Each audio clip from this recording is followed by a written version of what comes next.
Welcome to another episode of the Football Analytics Show. My name is Ed Fang, your host, and on this episode, I am thrilled to have Jim Sannes on the show. He's the managing editor of digital media for FanDuel Research, and he is the host of the Covering the Spread podcast, which I often appear on. Jim, welcome to the show. Thank you, Ed. It's a delight to be on here. How are you doing today? I am doing pretty well. It is pretty interesting to hear myself say managing editor of digital media instead of you saying it yourself. But I know, right? Yeah, little role reversal there. But I am excited to have you on to talk about motorsports.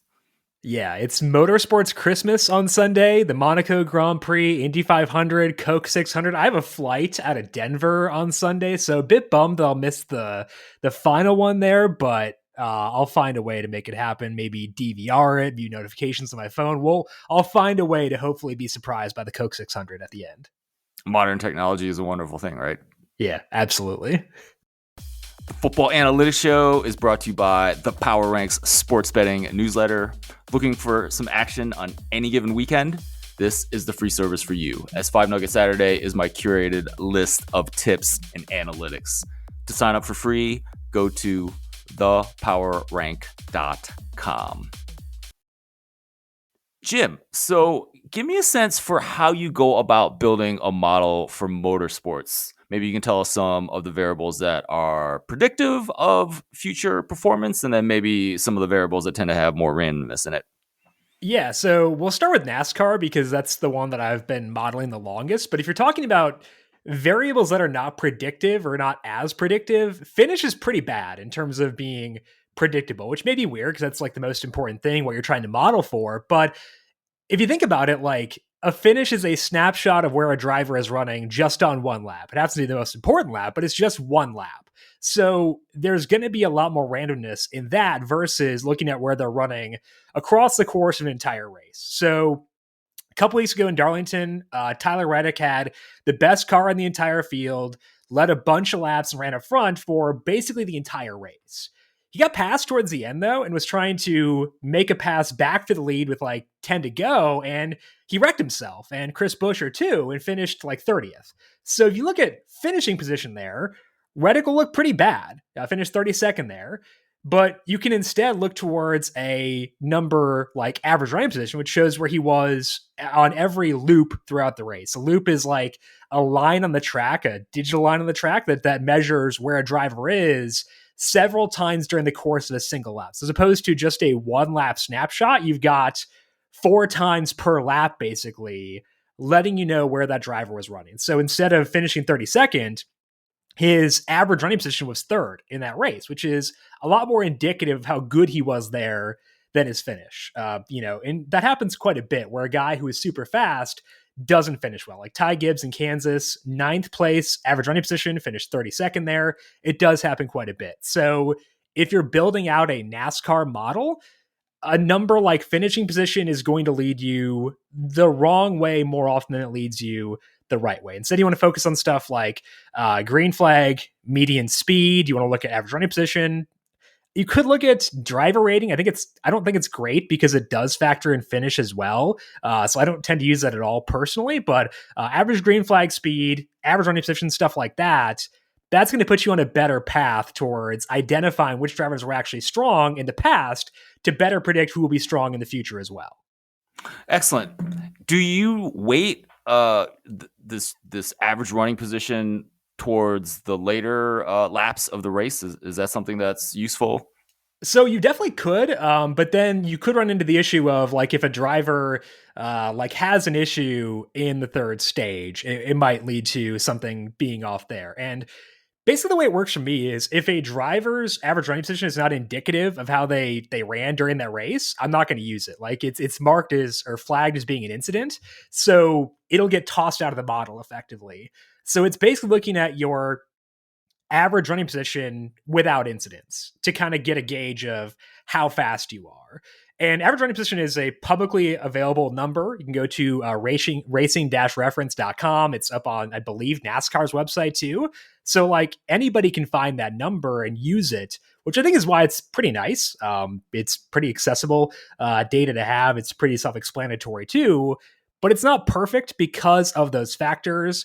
I think it would be better to look at it towards the end of the race because there are drivers and cars who get better as the race goes along, but I do think the full scope can be a bit more helpful to account for the fact that incidents can occur at pretty much any time. And so I want to take more of the broad scope and expand my sample instead.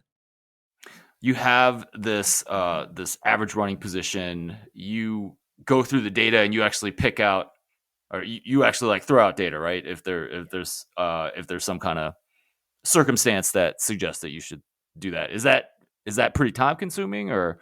Yeah, Yeah. it definitely is. But I know that I kind of have to be that way because I do all of my modeling in Excel because I don't have any training in like coding. So if you were someone who built out a NASCAR model using more advanced like machine learning and stuff, you could build a better model than me if I were to run my stuff automatically. And sportsbooks run a better model than me too for that exact same reason. So I think that it's kind of necessary for me to have a bit more of an involved process in order to differentiate a bit and get that extra layer of scrutiny in there. And it does involve a lot of manual tweaks, which can lead to bias and stuff like that. And I'm aware of that. But I think that because I don't have that background in machine learning, Python, R, stuff like that, it is pretty necessary. So it does require a lot of work, but a lot of the work is done like day after the race. And then I don't think about it ever again. So I will flag incidents the day after the race. So I know, okay, some driver got a penalty super early in this race. So therefore, his average running position for this race is fluky, throw it out later on. And then when I'm building out my model and that model for a future race includes that race, it already tells me, hey, don't use this number because it was fluky and is not going to be indicative or predictive of what to expect from them going forward. You also mentioned a driver rating. What is that?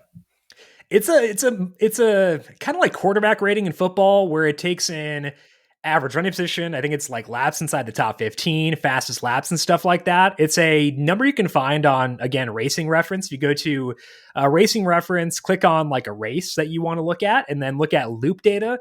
It's in there. Again, I don't like it personally because it does include finish, but it does have some other stuff in there too. So I know some people do use it as kind of like an overall snapshot. But for me personally, I think there are a couple too many things in there that push me away from it for me to actually use it myself. Now you have this average running position. What else goes into the model, and then how do you calculate your simulations? Yeah. So the other thing that goes in there is an incident rate. So there are some drivers who crash more than others, and you want to take that into account because if I'm throwing out the races where they have wrecks, I don't want to be super high on drivers who wreck all the time because they wreck all the time, and that's not Right. that can sometimes be predictive. So you want to be mindful of that and not like just focus on the 3 races they actually finish and things like that. So it is a projected finish if there is no incident, and then how often they're in an incident. And that's more heavily influenced by the track than it is by the driver because a crash rate or incident rate at Richmond is probably going to be around 10% versus at Charlotte this weekend, it could be closer to like 25%. And so basically what you have is like a baseline incident rate for the track, and then you tweak up or down based on the driver. Younger drivers tend to have higher incident rates than older drivers because they just don't have the same experience level. So, a Denny Hamlin incident rate will be different than Carson Hocevar, who is 21 years old and still pretty chaotic and a bit of a wild horse. So you take those two things, and basically what I'm doing is running 2 simulations. And the first one is simulating whether or not they crash or have an incident, and then simulating, assuming that they don't crash, where do they finish in a clean race? So it's basically 2 simulations at once, where the first one is, do they crash? And the second one is, how do they do if they don't crash? Because the weird thing about racing finishes is that it's a bimodal distribution where it's not a normal distribution. It's not, a standard deviation kind of thing. Because if we use Formula One as an example, if Max Verstappen doesn't win or finish second, he's more likely to finish 19th or 20th than he is to finish 7th because he probably wrecked if he didn't win or finish second in a race. And using the dual simulations helps you better encapsulate that bimodal distribution that you see in the actual finishes. Excellent. You talked a little bit about different tracks. Is that similar to like course fit when you're modeling golf? Like, how important is that? It's very important because for NASCAR specifically, they run different packages on shorter tracks than they do on larger tracks. So they run like lower spoilers. There's like different ways that the diffuser works on shorter tracks, and you see different cars excel there because speed doesn't matter as much. So you'll see a different group of cars compete when speed matters less. Whereas when it's a high speed track, it's going to be like the fastest teams, and that's going to lead you there. But like earlier this year when Ford was struggling on the bigger tracks, they were better able to compete on the short tracks and the super speedways because speed didn't matter as much there. So you do see a pretty different group of, I guess I would say, teams thrive on certain track types more than drivers, but there are drivers too. Like Josh Berry drives for Stewart Haas Racing. His background is in, short track racing. So on short tracks, Josh Berry grades out a lot better than he does on bigger tracks and things like that. But it's really more team based than it is driver based. But I think that your comp there of a course fit for golf is pretty much spot on. Excellent. You do some modeling for NASCAR, but also other motorsports. Maybe tell us a little bit about those other motorsports and how they differ from NASCAR. Yeah, so the other one I do is Formula One. I also will do other NASCAR series like Xfinity Series and Truck Series, or like the AAA and AA of NASCAR. I'll model those too. And all those series are very different because the distribution of finishes is very different. And going back to average running position for NASCAR, I will use that for Cup Series, Xfinity, and Truck. I cannot use that for Formula One because it's a lot less linear. Like the gap between first and second in Formula One is going to be a lot different than the gap between first and second in any other series. So I can't look at average running position because it treats the gap between first and second the exact same as the gap between seventh and eighth. And that's just not accurate in any way. So I can't lean on that data for Formula One. I have to instead look at lap times, trying to gauge who is the fastest. And there are issues with that too, because different tire strategies will lead to different speeds. Like this past week, Pierre Gasly ran a 2-stop strategy, whereas most drivers ran a 1-stop strategy. So Gasly had fresher tires, which means he was faster, but he stopped twice, which is an advantage. So you want to take into account the number of pit stops, the tire strategy, and things like that to make sure you're accounting for that. But it's a necessary step for Formula One, whereas for NASCAR, it's not going to make as big of a difference. So I honestly think that they're very different in terms of trying to model them out. But modeling one has helped me a lot with modeling the other. Like it was the reason I was able to figure out the NASCAR bimodal distribution problems because I ran into a Formula One, and my NASCAR sims kind of sucked before I figured that out. But once you figure that out with Formula One, you can apply the same thought process of the dual simulations to account for the bimodal distribution.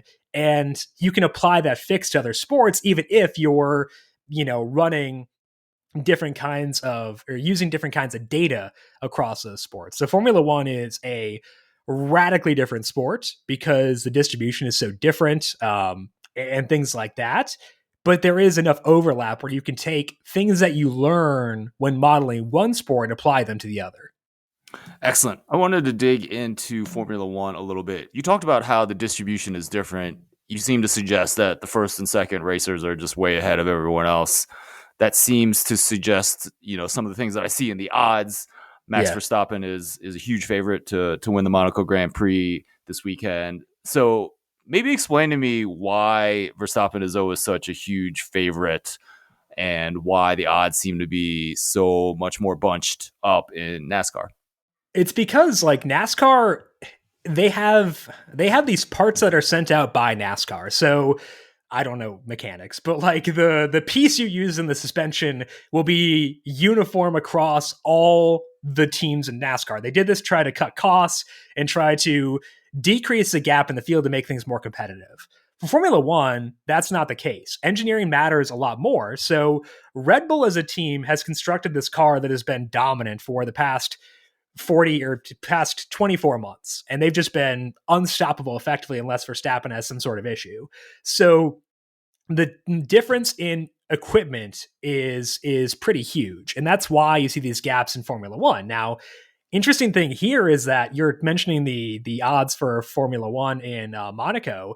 Those are actually pretty flat because of the track, which we'll talk about later on, and because we've seen a bit of a shortening in the gap between Red Bull and McLaren and Ferrari the past couple of races. So you're seeing the odds where they're at right now. That's actually like a tame version compared to typical Formula One odds because Verstappen and Red Bull have been so far ahead. It's been a combination of Red Bull figuring out their car. Adrian Newey is a genius car constructor who built out this great car for the new regulations, and teams have been in catch-up mode for the past 24 months. And because Verstappen is also the best driver in the field and the best car, he had just a huge advantage over everyone else, and they weren't able to keep up over, over the course of a full race. So the gap there is tightening, but it's because the gap existed because there is a bigger gap in equipment from one team to the next in Formula One than what you see in a sport like NASCAR.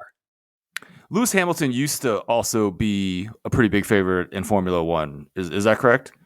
Yeah, he is still the winningest driver of all time, but it's again comes down to team, and Mercedes is not on the same level as those teams right now. They're pretty clearly fourth in the pecking order for Formula One. It's Red Bull and then likely McLaren too, followed by Ferrari, and then a really significant step down to Mercedes in fourth. And so this has happened over the last 2 years that these three other teams have just been able to engineer much better cars.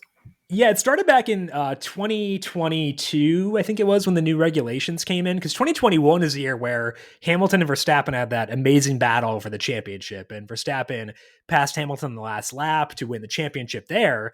And in 2022, they had these new regulations, and Mercedes came out with a car that was like very different than everybody else, and they whiffed. Like they messed up in their design of the car, and it set them back still now to this day. Now, because Hamilton's a very good driver, last year they did still run pretty well. He himself in the driver's standing was very good. He was able to compete with Checo Perez in a Red Bull for second place in the Drivers' Championship. Didn't get there, but he was able to compete for that mark because he's a good driver and because they were good enough. But McLaren made big gains in July of last year, and those have carried over to this year, and they've made even more gains now.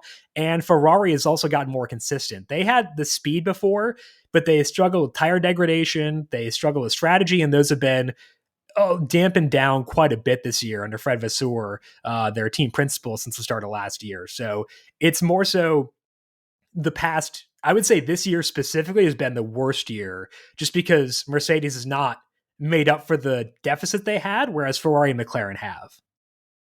It seems like the F1 model isn't particularly good. You want more of an NFL model where there's more parity, you have a salary cap type situation, right? And then you have more competition. Is that right?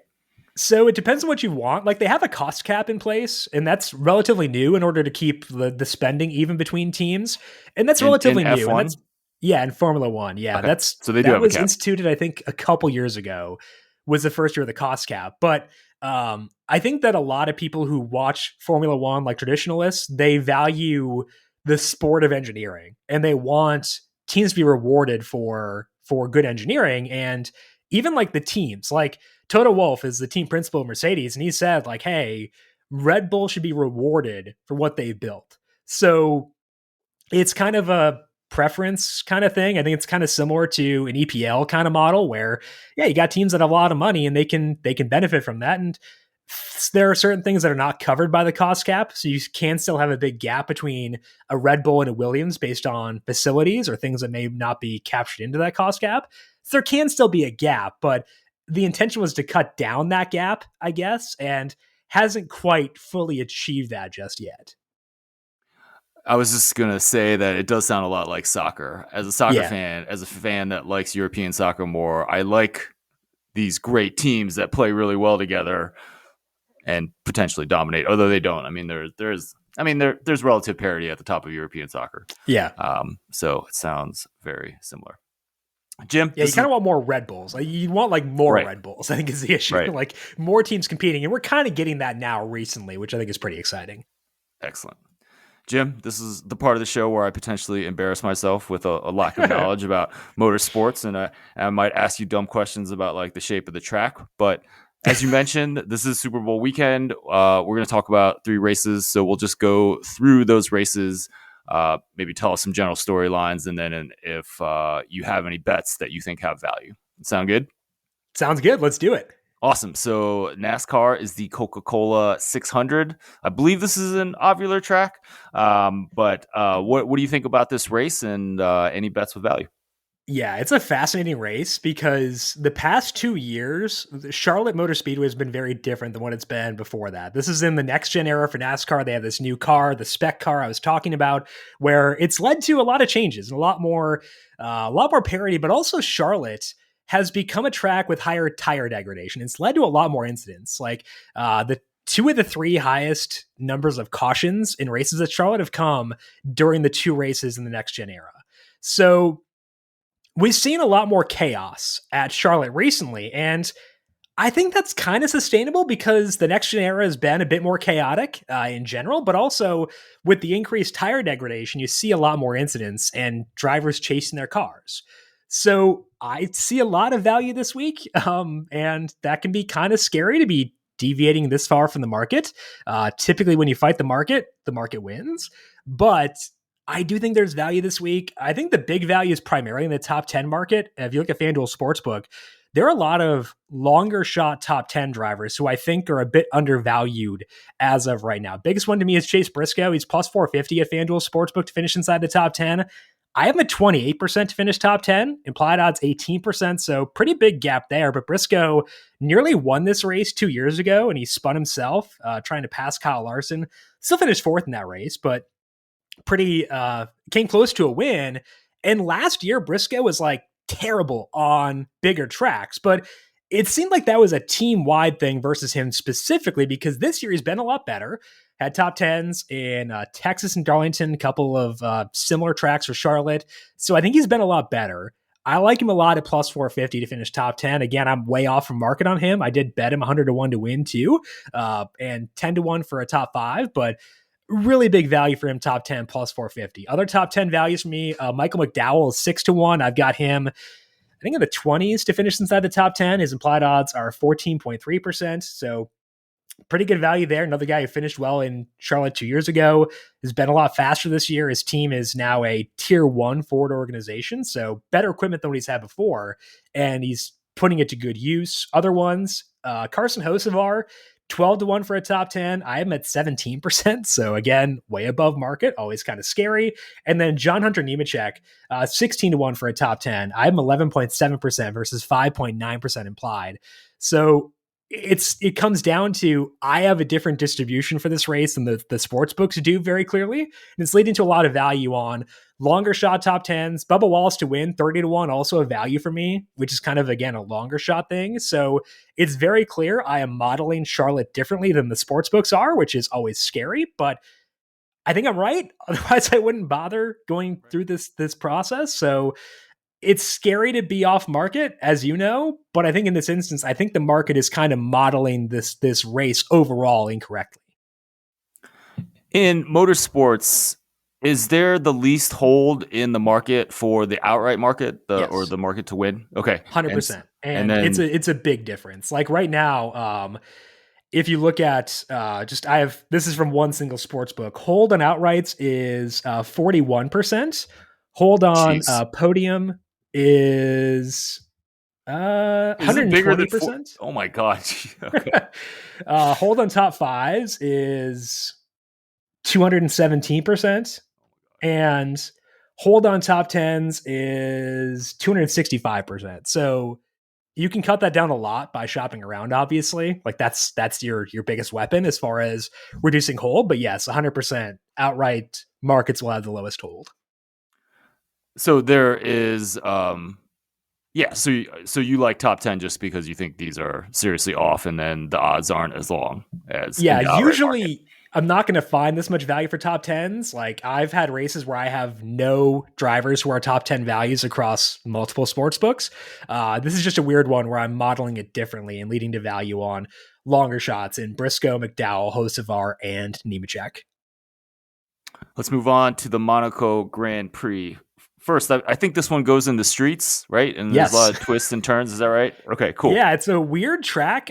Basically, the weird thing about Monaco is, so it's a street course, like you said, but it was built like, or they started running it when Formula One cars were a lot smaller than they currently are. Like they're these big things, like these huge cars now, and the streets have not gotten wider in Monaco, so you can't pass, basically. Like there was a race, I think 5 or so years ago, where Daniel Ricciardo, his car was like out of power. He was running at like 80%, but he still won the race because they couldn't pass him, even though his car was very, very slow. So it's a different race to model because qualifying matters so much, because it's going to be hard to pass during the race. You can pass at times if there's rain or via pit strategy and stuff like that, but it's very difficult. So like if you're looking at the outrights right now, Max Verstappen minus 140, he would typically probably be, even accounting for Lando Norris's surge, he'd probably be closer to like minus 300 to win. He's minus 140 because this track is so much more volatile because it's so dependent on qualifying.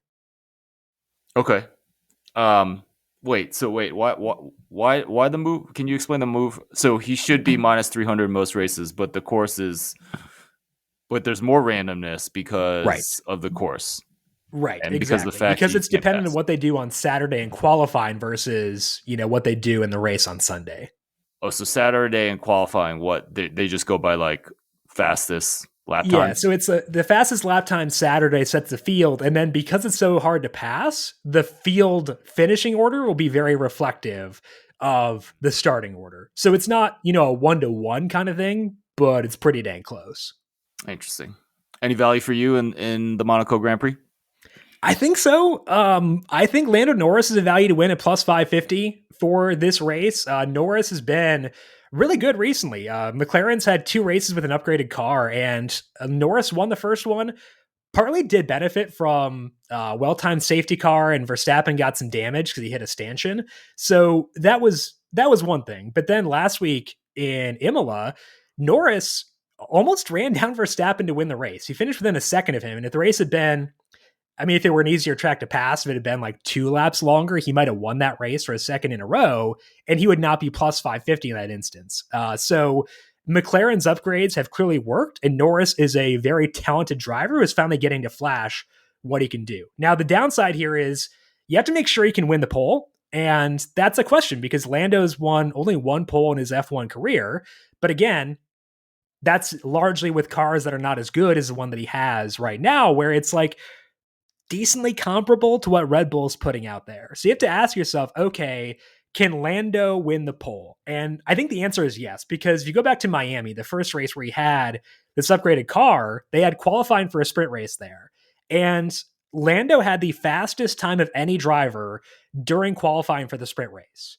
That didn't occur during the final round of qualifying. It occurred during the second round, so it didn't matter. He still finished or started towards, I think, 7th or so during the actual sprint race itself, but he had the fastest lap time. And then last week in Imola, he and his teammate Oscar Piastri are both within a 10th of Verstappen for the pole time. So I think Lando can win the pole and then win the race. Now, this was fun last year, Ed, where Sportsbook did a really poor job of identifying the correlation between winning the pole and winning the race. So Verstappen was plus 240 to win the pole and win the race. And that was an absurd number because if you win the pole, you're probably going to win the race. They've corrected that this year, at least at FanDuel they have, because Lando Norris is plus 650 to win the pole and the race versus plus 550 to win the race, which basically implies if he wins the pole, his odds to win are 87%. And that's about right. So I think the better route for betting him is plus 550 at FanDuel Sportsbook to win the race. There are some sportsbooks that are not handling that as well, I will say. You can get Lando at like basically 68% to win the race should he win the pole if you look in some other spots. So shop around, check that specific market of a driver to win the pole and win the race. And you can get Norris plus 850 to do that. I think that's a better market than plus 550 to win specifically. But I think that the plus 550 at FanDuel is a good number. I show value there personally based on how much better he's been recently and based on the fact I do think he has the one lap pace to push for a pole in this one. We also have the Indianapolis 500. I believe we're back to an ovular track. Tell us about what you think about this race. Yeah, I don't have any bets on this one because I don't model Indy myself. I don't watch it a ton. And talk to Dr. Nick Giffen. I think you know him of the Action Network on my show or on our show covering the spread later on today. But so I'll pick his brain on that pretty selfishly and get Nick's thoughts. But the fun thing here is Kyle Larson. He is the 2021 NASCAR Cup Series champion, and he's just an animal where he runs well in every different kind of car. And he's actually going to run the Indy 500 this year. And he qualified fifth as a rookie. He had never run an Indy car, I think, before November of this past year, ran a test at Charlotte. And it looks like he's really fast. So I'm not betting Larson plus 650, but the fact that he's plus 650 in a car he has never driven before this year against a field of drivers who runs this car all the time, I think that's fascinating. Larson is on par with Verstappen as being the best driver in the entire planet. And I really want to see what he can do. So I'll see what happens there because it could be a lot of fun to see if Larson can compete. He doesn't do well in the draft in the Cup Series, and there's a lot of drafting involved at Indy. So I'm kind of curious how much he struggles with that. He'll struggle on restarts, I'm sure too. But if anybody can do it, it's probably Kyle Larson. He's just a total freak show. Jim Sonis, thank you so much for joining me on the Football Analytics Show to talk about modeling and betting motorsports. Please let everyone know where they can get all your good work. Yeah, of course. If they follow you, they know about covering the spread already, but find that by searching for Covering the Spread wherever you get your podcast, talking more about the Indy 500 with Dr. Nick Giffen on Wednesday for this week to get his thoughts on best values there. So you can find that on the Covering the Spread podcast feed. And the rest of my work is over at FanDuel Research. I post my simulations for Formula One before practice each week there. I post simulations for the truck and the Xfinity Series too. So if you want to see the product of the models we were discussing before, those sims are posted for free over at fanduel.com/research too. And don't forget about the X, Twitter, and then for sure your, what's that other one called? Threads. I've stopped. Threads. I've given up, Ed. I gave up. No. I need all your social accounts just because of the Threads. Yeah, it's on Twitter at Jim Sonis, Threads at Jim.Sonis. If you have not given up on that, like I have, Instagram Jim.Sonis. I use that for personal dog pics, basically. So that one is not quite as professional, unfortunately. Jim, thanks so much for coming on the show. Thank you, Ed. Appreciate it. You've been listening to the Football Analytics Show. My name is Ed Fang, your host. Just a reminder, you can grab my free sports betting newsletter and get 5 Nuggets Saturday. Check that out at thepowerrank.com. Thanks again for listening, and I will talk to you again soon.